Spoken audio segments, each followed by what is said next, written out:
So this is Rob's fourth time ever painting minis. He's working on, these are two thugs that he's going to paint for his Frostgrave Warband.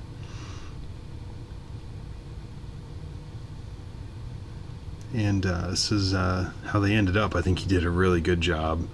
I'm really impressed with him, this being his fourth time painting minis. This is just how we went about painting it. I helped him, but only as like a coach. We may not win today, gentlemen, but we'll have a good time.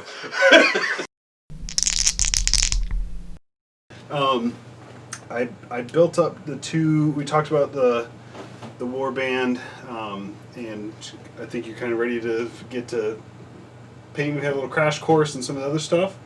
And my thought is, if we start painting your low-level guys first, or your soldiers and your mercenaries, and kind of work our way up to the Apprentice and the Wizard.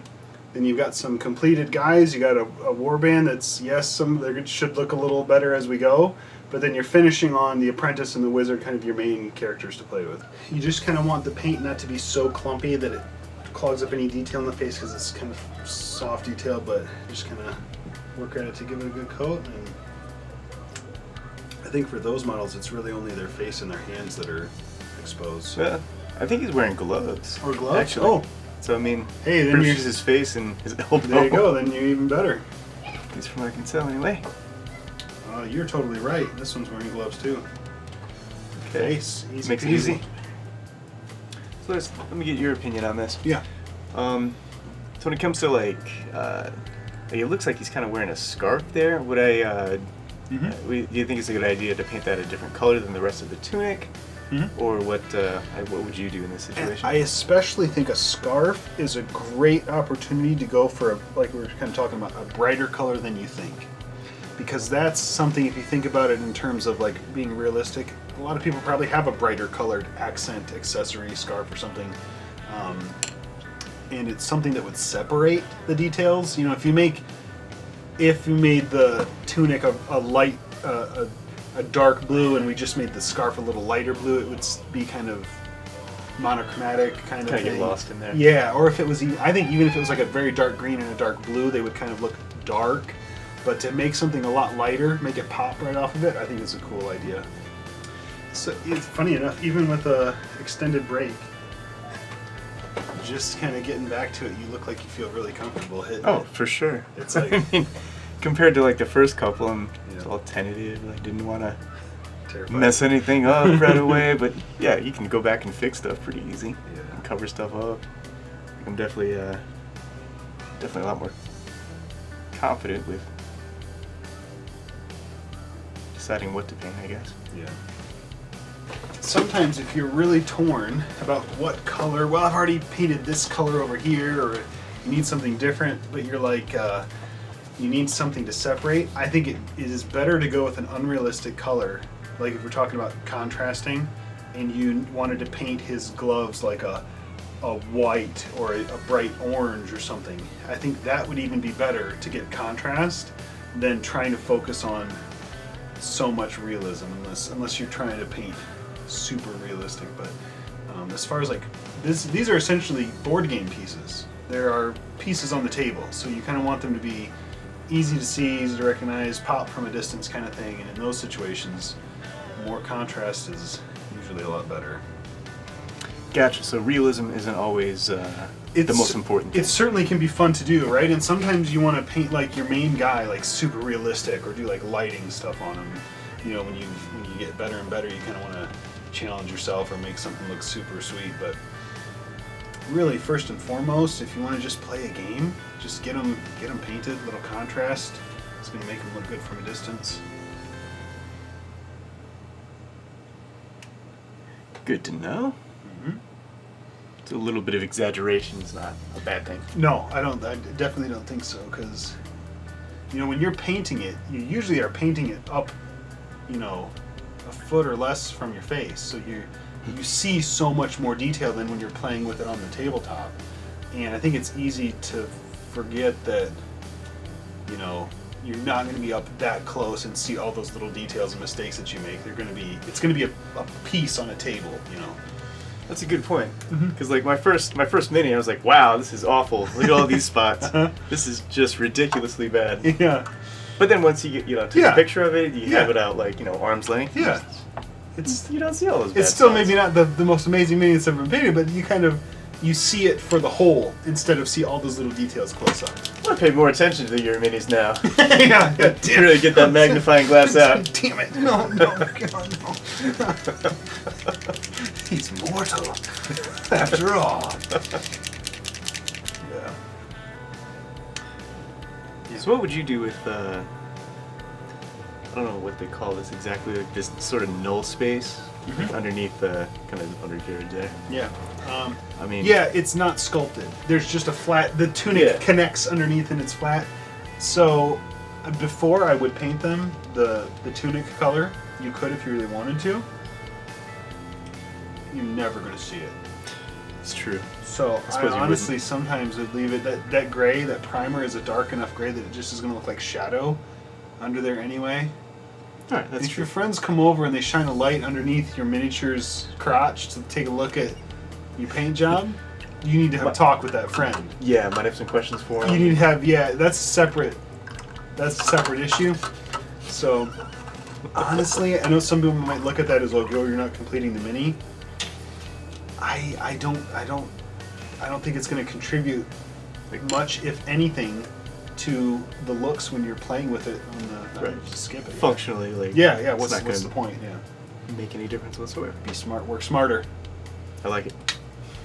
So cool.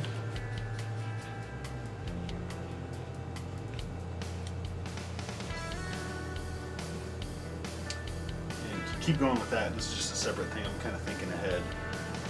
That flesh wash is kind of a warm brown kind of wash. Is the tone that it's going to put over things where it kind of seeps into the recesses and stuff. And it's very good for the warm is kind of very good for flesh tones and stuff. But just because it says flesh tone doesn't mean you can't use it on other things. I've used it a lot on metals that are that I think would be dirty a little bit, and also like when we paint their pouches and their leather and stuff at the end. Maybe that's the last thing. You paint the lighter browns and tans and khakis and stuff on those pouches, and then once it's all dry, the faces and all those light leather bits kind of get that flesh wash, and then you're very efficiently kind of just hitting all those things with something that tone. It'll be the same flesh tone, but it'll look different on different colors. It'll bring them out in different ways, but still kind of hit the recesses for all of them. That'd be another really efficient way of doing it. Keep telling myself I have to tone down like how much paint I actually put on here, because I still to this day, I mean, and honestly, like, having a little bit more than you need is obviously, the efficient way to do it. If you just put a tiny little diblet and you're constantly having to go back, that's not good either. But sometimes I paint and I go, well, I used about a fifth of all the paint that I got out. Yep. Like that. I'd like to use like half or something. But so I feel like I am definitely wasting a lot of your paint. you know what though? It's totally fine. Don't stress too much about that. I think as I've run into the same problem or kind of thought too, and I think as long as you're kind of keeping it in mind, you'll get better and better at gauging those volumes. Thinking about something? Yeah, I'm kind of looking at his boots here, and kind of look like they're ropes kind of wrapped around some sort of, I don't know, leather or fur or something like that. So I think it would look good, like, I don't know. I'm not sure. Yeah. You think like colors? You thinking paint the boot brown and then paint that a lighter rope, kind of twiney kind of color? Yeah, kind of maybe the same color as his tunic. I would say absolutely. That would look good. All right. Yeah. What would be the best way of going about that? Like just paint them all brown and then put the... Yeah, I would paint Put the the khaki brown, in it. and then that way you pick out the deeper to more surface level. So paint the brown, and if you get a little brown over on the ropes, hey, whatever, you'll pick them out in a second. Okay. All right. I feel like you're getting way close, right? Yeah, pretty much. Especially now that the boots and the gloves, right, look good. Yeah. Those are down. Pretty much Yeah, this just guy? their weapons and this guy's helmet. Solid. So, to think like a sort of metallic thing for his sword, and maybe his. Here's some good. I like, as far as the middle of the road, it's not too shiny, it's not way too dark. Pig iron. Pig eye. You know, that's a color. Sure. Sure it is. Why not? I like it, man. He's coming together pretty good. Really good, definitely. Something to be proud of for your 4th time ever painting Right. minis. Yeah, man, I feel like I've made a ton of progress Yeah, I compared to what it was. definitely give it to. Right. So for wash, I think run me through that real I quick. honestly think you can do flesh wash over everything. You kind of want to babysit it a little bit, not let it pool too much in the recesses, but just kind of go over everything. I bet I would hit the metal bits and obviously the skin. And I don't think you need to flesh wash over the blue. I think that might end up looking kind of funny. You've already got like a shade and a highlight in there. But Maybe hit like the. I would hit all the light scarves cloth, and the scash. scarves, and the belts and stuff. And I think it would just bring out a little definition and all that stuff. Cool. I think, you don't have to go crazy with it down by the boots, because you probably don't want it to run down and affect the drying kind of base. But all the other stuff, I think, yeah, hit it up and then it'll be good. So, summary kind of thinking, right? It's not that there's any new techniques that I kind of showed you, other than like the strategy of batch painting, some kind of things, painting similar stuff at the same time makes it a little more efficient. How did you feel painting this? We kind of talked about a few things while you were painting, but getting back to painting after taking a break from a while and doing the batch painting, what do you kind of feel like? What do you feel like might be like? How do you feel about it? And what would be your good tips for somebody who's taking on painting that's kind of very new to it? Yeah, I mean, I would say it was really easy to get back into. Like, I thought it would take more than a little bit to get back into, but I just thought you'd be starting over. getting. But no, it all comes kind of back to you, muscle memory, that kind of thing. But really felt like kind of getting my technique down a little bit better. Just more practice, more reps, essentially. So A lot easier to pick up than maybe you thought, right? Like I think that 100%. initial bit is kind of the biggest hurdle to get over, and then definitely. practice kind of helps after that. But I'm certainly finding I have favorite brushes and stuff now too. yeah, So the definitely. really small ones, I think, is helping out quite a bit. So There you go, just a little bit of practice. So practice makes perfect. You got 2 of your warband down. Sweet. So there's, what is it? It's 8 soldiers. So you have 6 more soldiers. And we might use an animal companion that I already have for D&D or something, if that's fine with you. Yeah. Oh yeah. But we'll paint the soldiers and the mercenaries and stuff. So 6 more, and then Apprentice and Wizard. I think you're closer than you thought. I really think, I think these look really good. I think they turned out pretty cool. You very quickly got to an acceptable, tabletop level of painting. From a distance? Yeah, absolutely. Certainly, yeah. And certainly there's a lot of there's so many good, instructional videos and painting tutorial stuff that's out there for, higher and higher levels of painting. And it's so good to get inspiration from them and stuff like that. But at the same time, I think, if you're starting out, jump into it. Just do it. It's a little bit easier than you think, at least to get started in it. And by all means, hey, if you're painting, for a time afterwards and you want to keep up in your game, there's so many resources out there to do it. But if you feel like there's a hurdle, if you see like these really awesome painted minis, or you've either got the friend who can paint them really well and has been into the hobby for a long time, or you get interested in it and you kind of go and look at some of those really high level painting things.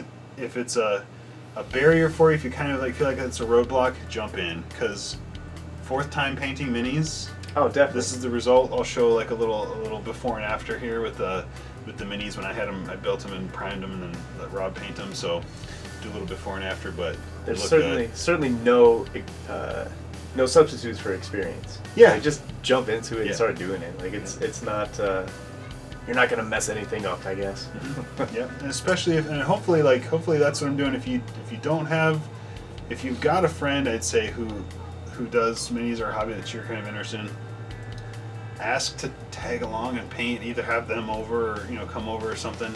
Because I think just being under someone's wing a time or two, like if you were getting interested in the hobby and we did this now just a few times, 4 times painting, I bet you could be at home in your spare time and paint up minis and feel pretty confident doing it, like already right now. Oh, 100%. Yeah, so I hope that's encouraging people. That's kind of what this whole Couch to 5K thing is about, and we'll just kind of keep working at it, try to get a little bit better, finish off a Warband, and play some Frostgrave games together. So thanks for checking it out, and we'll see you next time. We'll do another one, and just keep Rob running.